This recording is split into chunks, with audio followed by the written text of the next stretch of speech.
The email announcing our annual team building retreat should have been just another message buried beneath deadlines and endless meetings. Instead, it became the beginning of the hardest weekend of my life. One room, one bed, one person I had spent 3 years trying to avoid. My biggest rival looked at the reservation, glanced at the tiny cabin with a single mattress, then calmly smiled and said, "One bed, don't make it awkward." At that moment, I thought the universe was playing the cruelest joke imaginable. I had no idea that by the time the weekend ended, everything I believed about success, competition, and forgiveness would be shattered forever.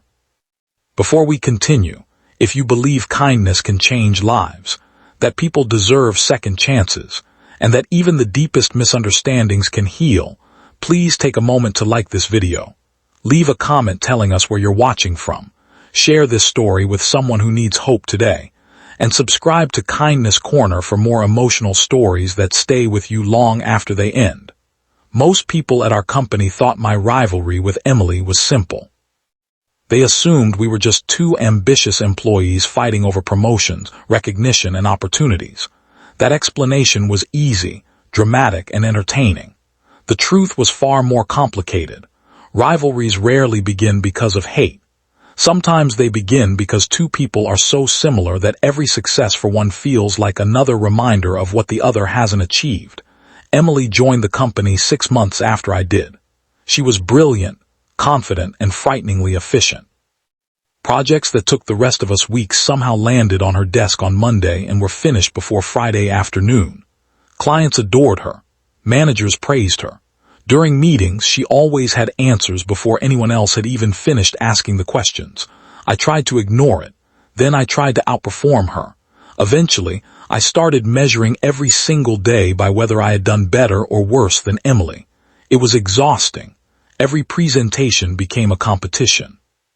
Every compliment from our manager felt like a scoreboard. If she stayed late, I stayed later. If she volunteered for extra work, I volunteered for more. We stopped seeing each other as coworkers. We became obstacles standing between each other and the future we both desperately wanted. The strange part was that neither of us ever openly argued. There were no screaming matches, no dramatic confrontations. Just cold professionalism, forced smiles, and an invisible wall that everyone in the office could feel whenever we were in the same room. Our manager probably thought the retreat would help fix that. Instead, he accidentally trapped us together. The mountain lodge looked beautiful from the outside. Tall pine trees surrounded cozy wooden cabins, and the fresh air smelled like rain and cedar. Everyone laughed while carrying bags across the gravel paths, excited to spend 2 days away from emails and conference calls. That excitement disappeared the moment Emily and I opened our assigned cabin door. One small room, one dresser, one bathroom, one bed. At first, we both assumed there had been a mistake. The front desk apologized, explaining that another group had extended their stay unexpectedly, and there were no extra rooms anywhere nearby. The nearest hotel was almost an hour away through winding mountain roads already covered in thick evening fog. We had no choice. The silence between us felt heavier than our luggage.